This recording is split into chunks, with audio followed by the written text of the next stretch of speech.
Capítulo 7. Colonizadores de la península ibérica. Los romanos. Hispania sería el nombre que los romanos dieron a la península ibérica, frente al nombre de Iberia, que fue la denominación dada por los griegos siglos antes.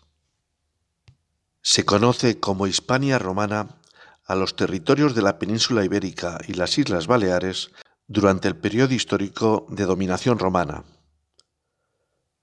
El periodo de la Hispania romana se encuentra comprendido entre el año 218 a.C., fecha del desembarco romano en Ampurias, Gerona, hasta la caída del Imperio Romano de Occidente, en el año 476 después de Cristo, cuando entran los visigodos en la península, sustituyendo a la autoridad de Roma. Se conoce como romanización el proceso de asimilación del modo de vida romano y su cultura por los pueblos sometidos a Roma. Pero antes de revisar la acción de Roma en Hispania, veamos brevemente cómo fue el nacimiento de Roma y su conversión en el Imperio Romano. El origen de la ciudad de Roma se sitúa en torno al siglo VIII a.C. Su epicentro fue el Monte Palatino, en la ribera del río Tíber. Según la mitología, la ciudad fue fundada por Rómulo y Remo, dos hermanos gemelos que habían sido criados por una loba que les amamantó y les condujo hasta el Monte Palatino.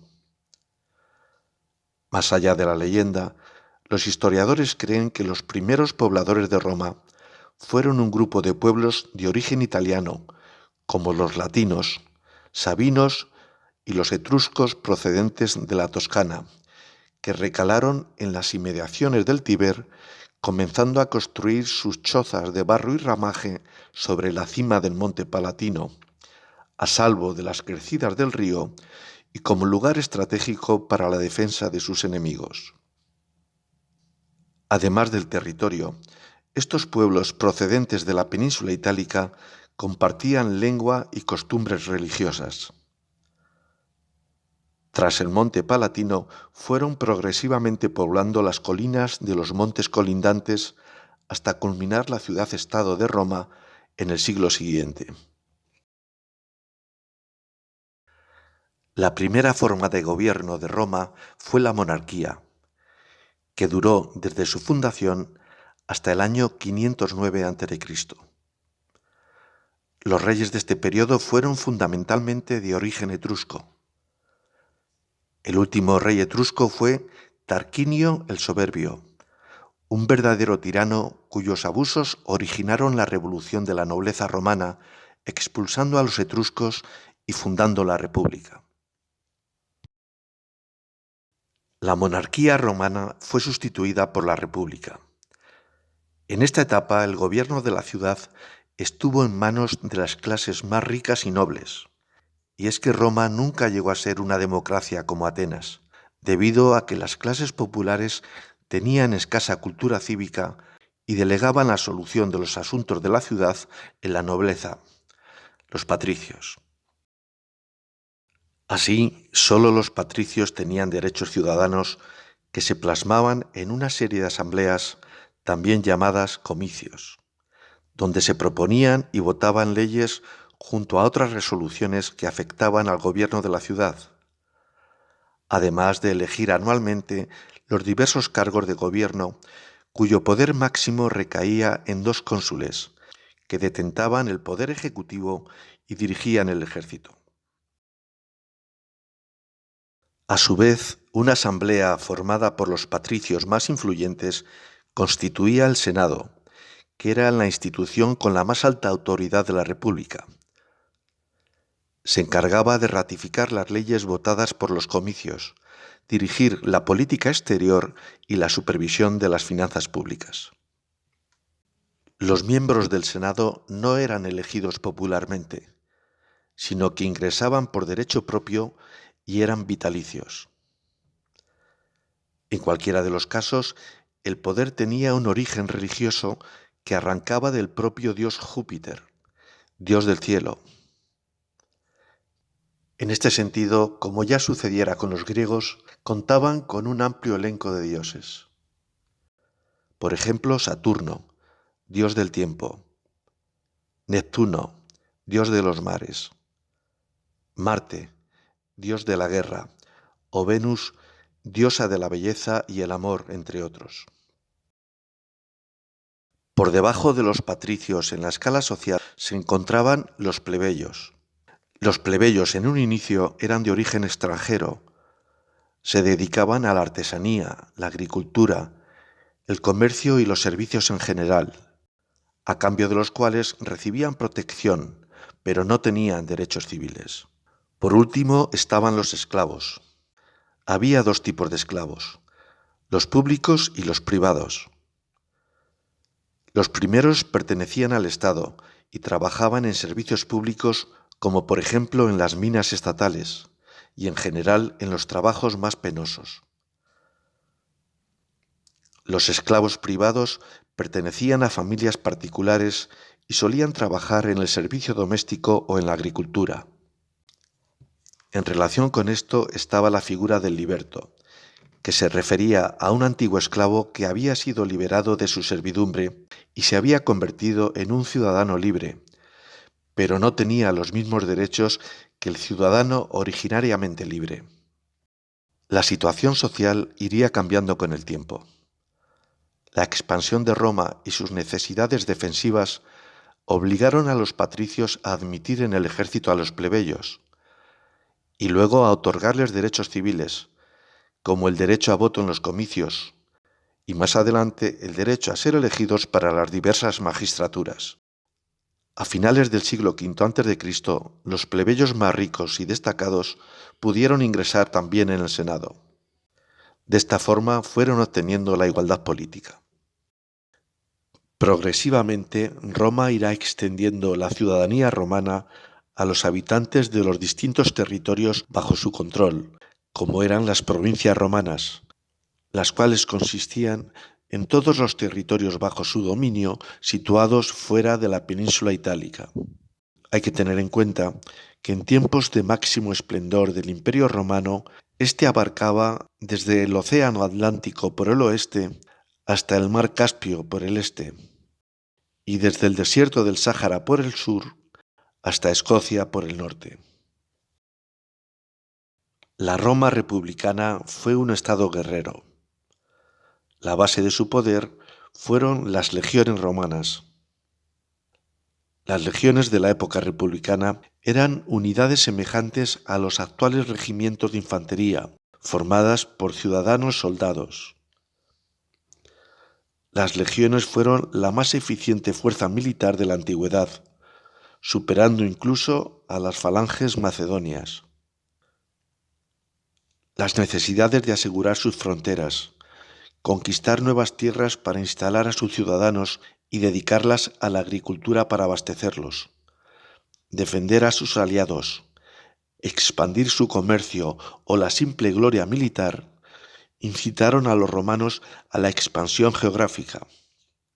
Esto convirtió a la ciudad de Roma en un estado territorial y luego en un vasto imperio.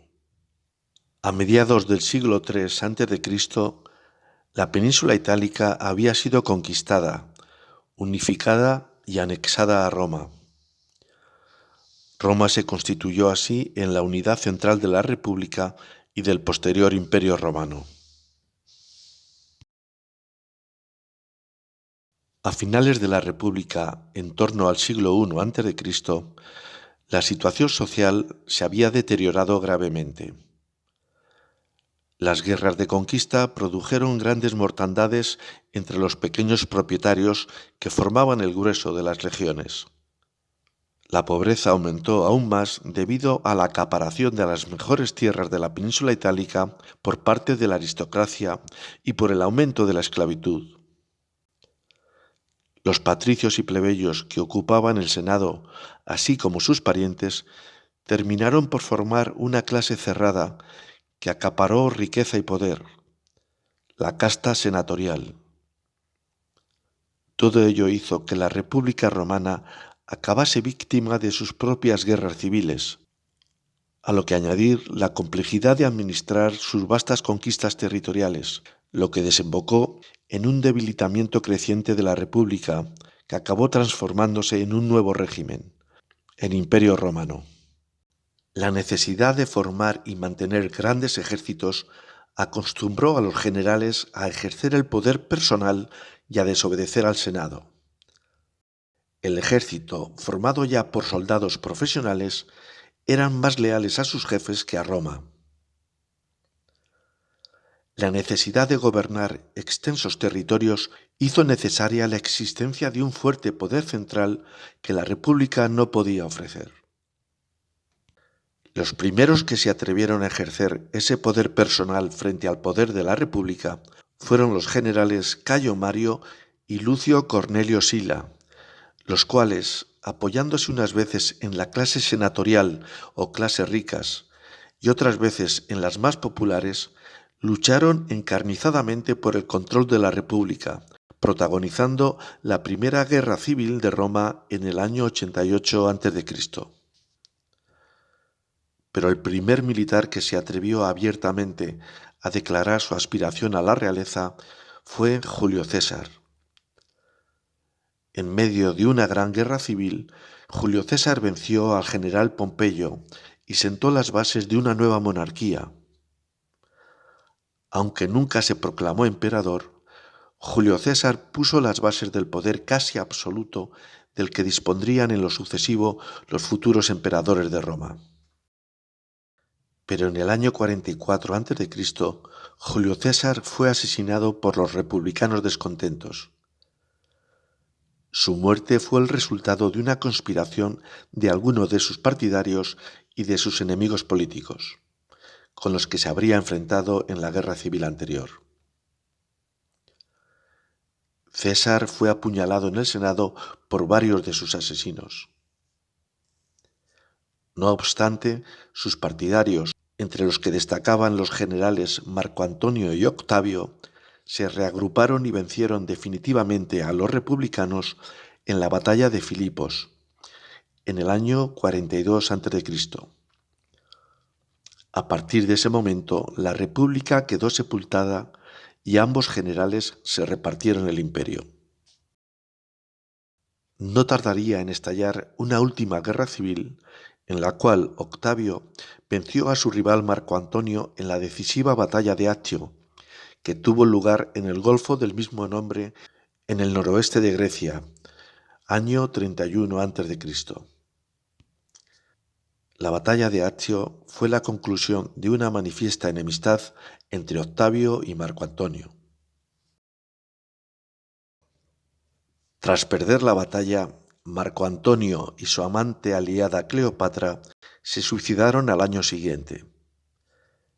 El general romano, devastado por la vergüenza de la derrota, terminó clavándose su propia espada, creyendo erróneamente que la reina de Egipto se había suicidado.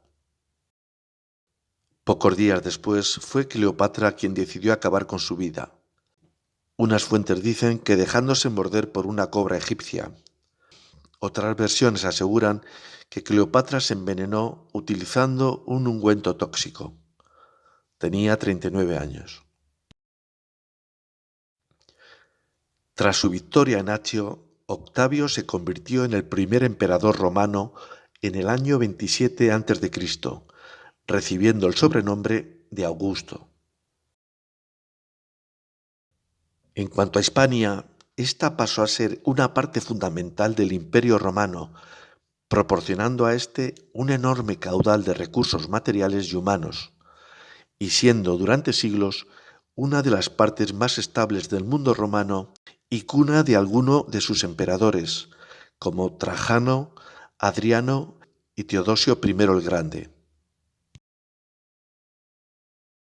La llegada de los romanos a Hispania vino propiciada por la Segunda Guerra Púnica entre cartagineses y romanos a finales del siglo III a.C.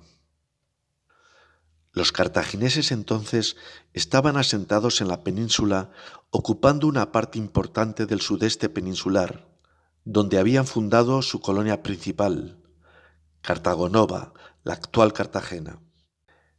Desde allí había partido con sus ejércitos hacia Italia el militar y líder cartaginés Aníbal Barca para invadir la península itálica cruzando los Alpes.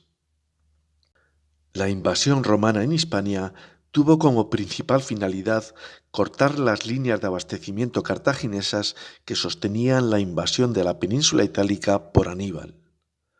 De ahí pasó a ser una verdadera invasión de conquista que expulsó por completo a las fuerzas cartaginesas de la península, a la par que se producía su derrota en la Segunda Guerra Púnica.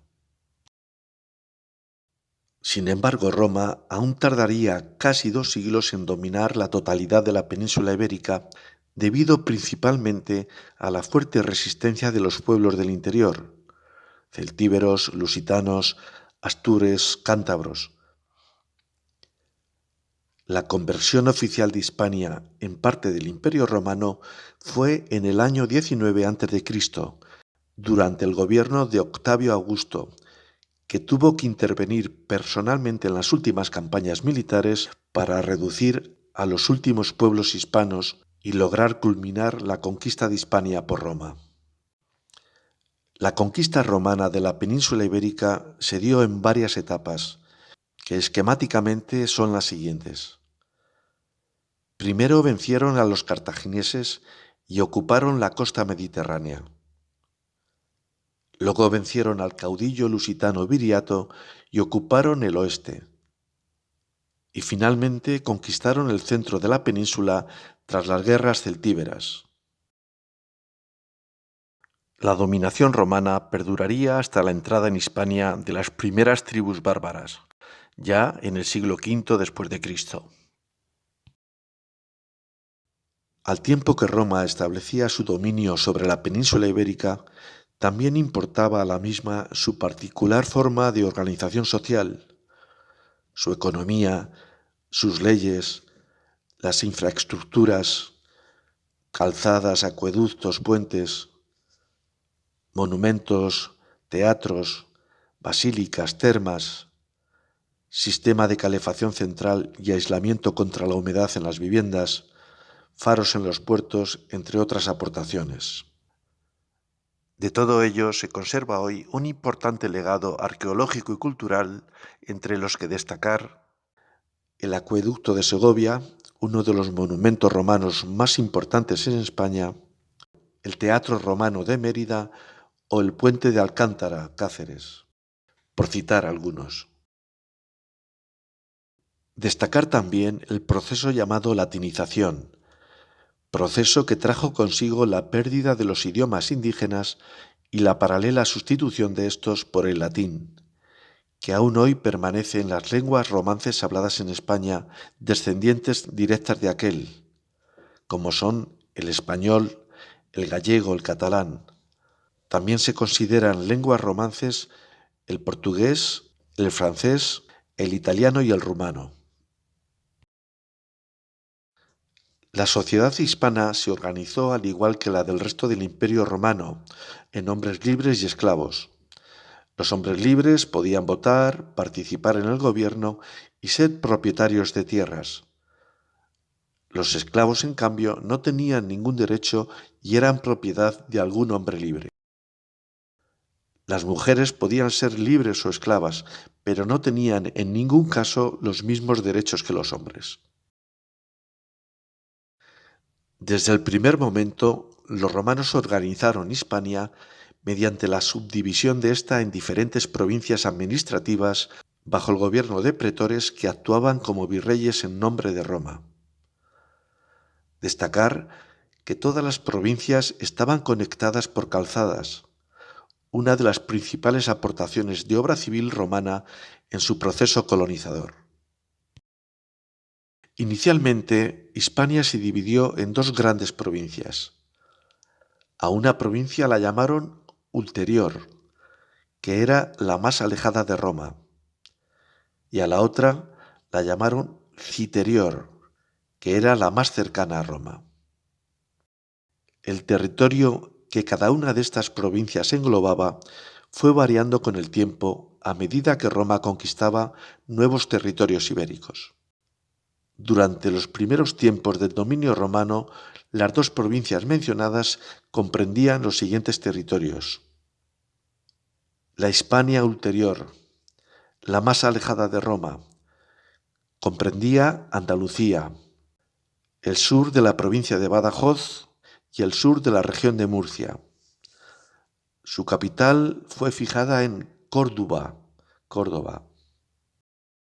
La Hispania citerior, la más cercana a Roma, comprendía el norte de Murcia, parte de Castilla-La Mancha, región valenciana, Cataluña, el Ebro y el Pirineo aragonés. Su capital fue Tarragona.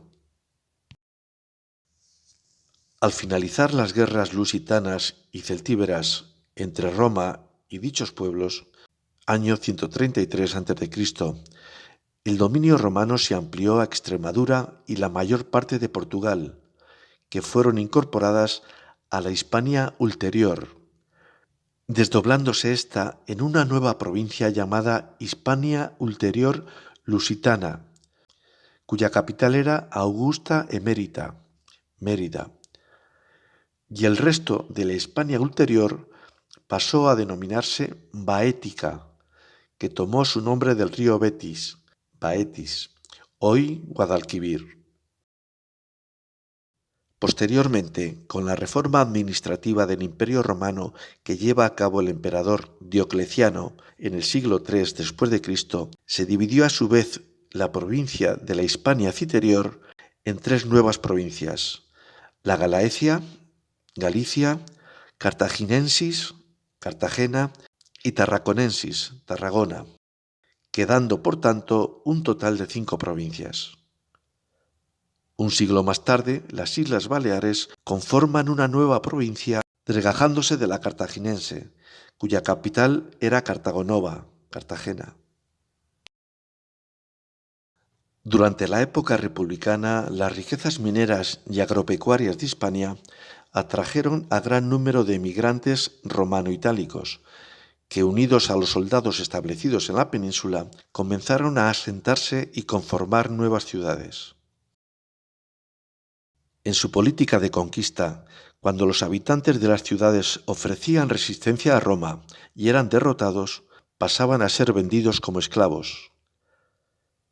Pero si se sometían antes de su derrota total, eran incluidos como ciudadanos de su ciudad, pero sin derecho a la ciudadanía romana. Cuando las ciudades se sometían libremente, los habitantes tenían la condición de ciudadanos romanos y la ciudad conservaba su autonomía municipal e incluso la exención de impuestos. Los procónsules, es decir, los gobernadores provinciales, pasaron a enriquecerse en su acción de gobierno. Los regalos forzados, las prebendas y otros abusos eran norma general. Las quejas llegaron a ser tan fuertes que el Senado romano, tras oír a una embajada de autoridades hispanas, emitió unas leyes de control para mitigarlo, aunque no llegaría a erradicarse estas prácticas en su totalidad, y rara vez algún procónsul fue juzgado. En cuanto a la resistencia que plantearon los pueblos de la península ibérica, probablemente fuera Lusitania la zona de la península que más tiempo resistió el empuje invasor de Roma. Tras varios años de incursiones y guerras en la provincia lusitana entre los pobladores del territorio y la dominante Roma, resurgió la primera en el año 147 a.C., de la mano de un nuevo líder lusitano llamado Viriato, que volvió a rebelarse contra el poder romano. Reuniendo a las tribus lusitanas de nuevo, Viriato inició una guerra de guerrillas que desgastaba al enemigo, aunque sin presentarle batalla en campo abierto. Sus numerosas victorias y la humillación a la que sometió a los romanos quedó como el referente heroico de la resistencia en la Hispania romana.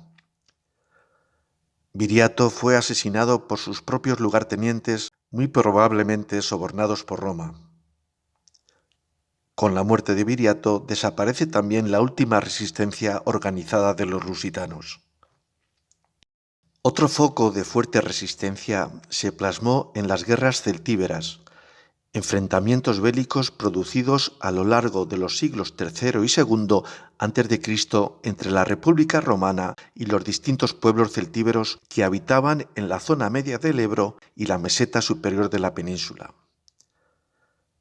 La última de estas guerras finaliza con la destrucción de la ciudad celtíbera de Numancia, en Soria, último bastión de los celtíberos y punto culminante de la guerra entre estos y los romanos. La ciudad de Numancia acabó siendo tomada por el militar y político Publio Cornelio Escipión Emiliano cuando ya el hambre hacía imposible la resistencia. Los jefes celtíberos se suicidaron con sus familias y el resto de la población fue vendida como esclavos. La ciudad fue arrasada. Era el año 133 a.C.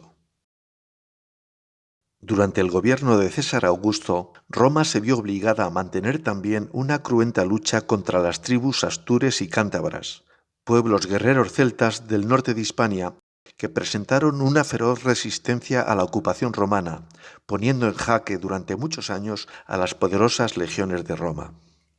El propio emperador Octavio Augusto hubo de trasladarse a la península para dirigir en persona estas campañas. Finalmente, el Imperio romano logró la victoria sobre estos pueblos practicando una cruel represión contra ellos y ocupando totalmente la península. Año 19 a.C. Con el final de las guerras cántabras, terminarán los largos años de luchas civiles y guerras de conquista en los territorios de la península ibérica, inaugurando una larga época de estabilidad política y económica en Hispania bajo el dominio romano, que duraría hasta el siglo V después de Cristo, cuando se produce la decadencia del Imperio romano y la llegada a la península de los pueblos bárbaros de origen germano procedentes del norte de Europa, los visigodos, que inicialmente entraron en la península como aliados de Roma y acabaron sustituyendo a estos en el poder.